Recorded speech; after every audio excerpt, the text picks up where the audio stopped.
आप देख रहे हैं अमेज नाउ। गंगा, यमुना, राप्ती और गोमती के तटवर्ती इलाकों से खबरें आप तक।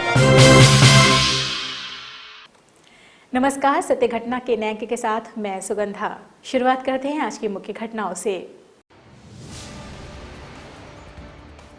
बलिया में दहेज के लिए महिला को बेरहमी से जिंदा जलाया।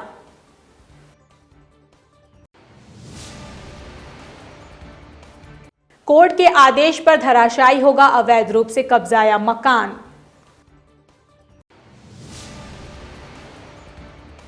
सिद्धार्थनगर में उसका बाजार में 42 वर्षीय व्यक्ति का संदिग्ध अवस्था में मिला शव।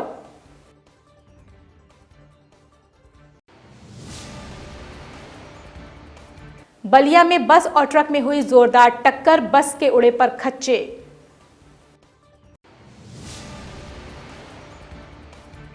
गोरखपुर पहुंचे रिटायर्ड ब्रिगेडियर पीएस गुरंग ने अपने शहीद बेटे गौतम गुरंग को पुष्प अर्पित कर किया याद।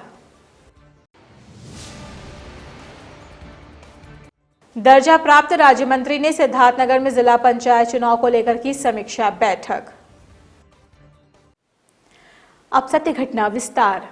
दहेज उत्पीड़न की घटनाएं महिलाओं के साथ ना हो, इसके लिए तमाम कानून सरकार ने बनाए हैं, लेकिन दहेज उत्पीड़न की घटनाएं सामने आ ही जाती हैं।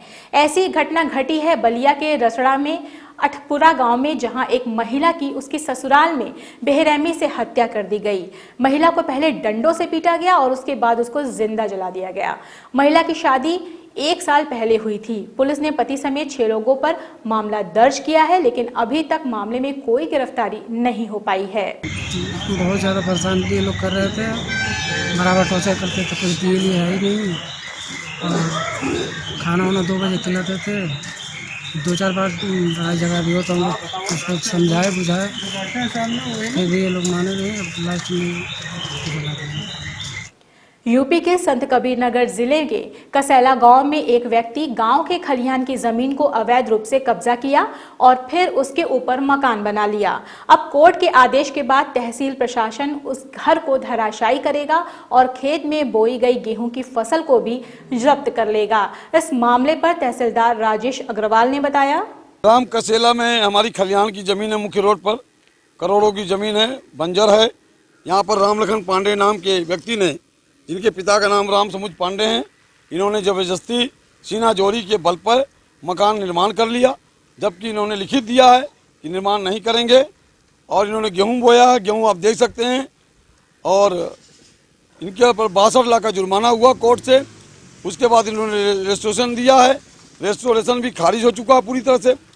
और माननीय उच्च न्यायालय में एडीएम साहब पर कंटेम्प्ट जारी हुआ है।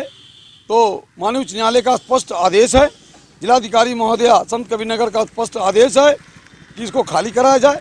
उसी के क्रम में मैं जांच करने आया हूं कि ये मामला क्या है, क्योंकि मैं अभी नया तहसीलदार आया हूं और मैंने देख लिया प्रथम दृष्टिया ये पूरी तरह से अवैध है ये मामला। और मैंने इनके लड़के मिले हैं, इन्होंने कहा पिताजी थोड़ा स्वस्थ हैं, भाई साहब आएंगे, मुझे समय दीजिए 2 दिन का। तो मैं इनको समय 2 दिन का दे रहा हूँ कि 2 दिन में जो भी अपनी बात, अगर आपके पास हाई कोर्ट का स्टे हो, डीएम कोर्ट का स्टे हो, आप दिखा दें। कलेक्टर मतलब वारंट इनके खिलाफ था ना। सिद्धार्थनगर जिले के थाना क्षेत्र उसका बाजार के नौखनिया गांव में संदिग्ध अवस्था में एक 42 वर्षीय व्यक्ति का शव मिला है। मृतक के परिजनों का कहना है कि व्यक्ति कल शाम 3 बजे घर से बाहर निकला, लेकिन घर वापस नहीं आया। मृतक के पिता ने बताया, नदी में वहाँ लोग दारू पिए थे, वही पड़ा है, वह सब सामान, साइकिल पड़ा, उसका कपड़ा नदी किनारे निकाल के बहाया हुआ, उसको वहाँ लगा घसीट के ले गए हुए हैं। हाँ। इस मामले में सदर क्षेत्राधिकारी प्रदीप कुमार यादव ने कहा कि पोस्टमार्टम की रिपोर्ट आ जाने पर आगे की कार्रवाई की जाएगी। थाना उसका बाजार में गांव करमाडीहा में के मोहित साहनी पुत्र पारस साहनी के आज नदी किनारे जो मृत अवस्था में मिले हैं और पुलिस पोस्टमार्टम के लिए आवश्यक कार्रवाई कर रही है। आगे जैसा होगा उसे विधिक कार्रवाई की जाएगी। बलिया में बासडी कोतवाली के जानपुर ढाले के पास बस और ट्रक की जोरदार टक्कर में बस के चालक सहित 4 लोग गंभीर रूप से घायल हो गए। एक यात्री की हालत गंभीर बताई जाती है। बस में लगभग 10 यात्री सवार थे। ये हादसा उस वक्त हुआ जब सड़क पर काफी कोहरा था। बस और ट्रक की रफ्तार भी तेज थी। सूचना मिलते ही मौके पर पुलिस ने पहुंचकर ग्रामीणों की मदद से सभी घायलों को जिला चिकित्सालय भेज दिया। चालक समेत 4 लोग गंभीर रूप से घायल हैं।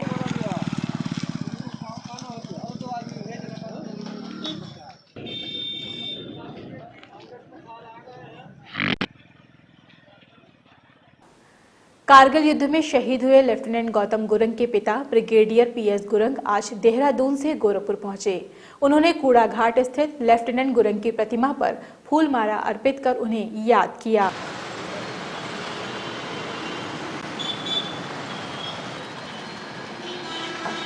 इस मौके पर अमेज नाउ से खास बातचीत में उन्होंने भारत, नेपाल और चाइना के बीच पैदा हुए वर्तमान गतिरोध पर अपना विचार साझा किया।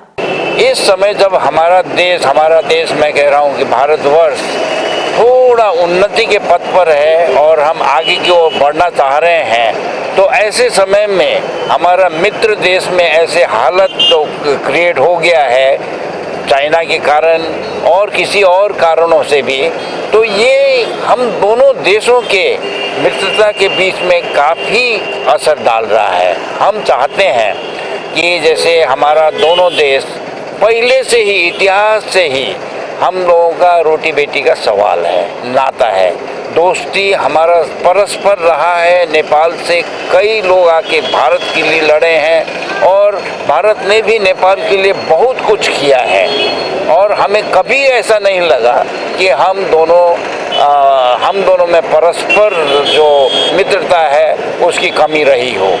पर अभी चीन के इंटरफेरेंस के कारण ये मित्रता कमी होती जा रही है। लोग बाग जगह जगह से कोई ना कोई बहाना लगा करके एक दूसरे के ऊपर दोषारोपण दे रहे हैं और इससे हम सब का मित्रता खराब हो रहा है।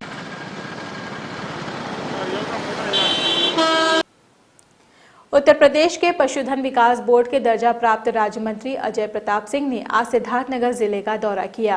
अपने दौरे के दौरान उन्होंने कार्यकर्ताओं के साथ समीक्षा बैठक कर आगामी जिला पंचायत चुनाव के मद्देनजर जनपद के सभी वार्डों में अपने प्रत्याशी खड़ा करने की रणनीति बनाई। मीडिया से बात करते हुए राज्य मंत्री अजय प्रताप सिंह ने कहा, हमारी पार्टी इस चुनाव में जीत प्राप्त करने के लिए भरसक प्रयास कर रही है।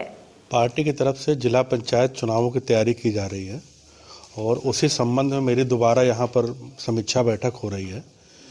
सभी वार्डों पर पार्टी जिला पंचायत चुनाव लड़ाएगी और इसी संबंध में हम लोगों ने प्रत्येक वार्ड में 1000 साधारण सदस्य बनाने का एक लक्ष्य रखा था, जिसकी समीक्षा के लिए आज मैं यहाँ पर आया हुआ था और जिसकी समीक्षा की गई। 45,000 कुल जिले में साधारण सदस्य प्रत्येक वार्ड के हिसाब से बनने थे 1000 के हिसाब से, जिसमें 28,000 सदस्य हम लोगों ने बना लिए हैं और बाकी का लक्ष्य हम लोग फरवरी माह में पूरा कर लेंगे। सत्य घटना के आज के इस अंक में बस इतना ही। तेज, सटीक और ताज़ी घटनाओं को जानने के लिए जुड़े रहें अमेज नाउ के फेसबुक पेज, यूट्यूब चैनल और वेब पोर्टल से। इस अंक में बस इतना ही। अगले अंक में आपसे फिर से मुलाकात होगी, तब तक के लिए हमें दीजिए इजाज़त। नमस्कार। आप देख रहे हैं अमेज नाउ। गंगा, यमुना, राप्ती और गोमती के तटवर्ती इलाकों से खबरें आप तक।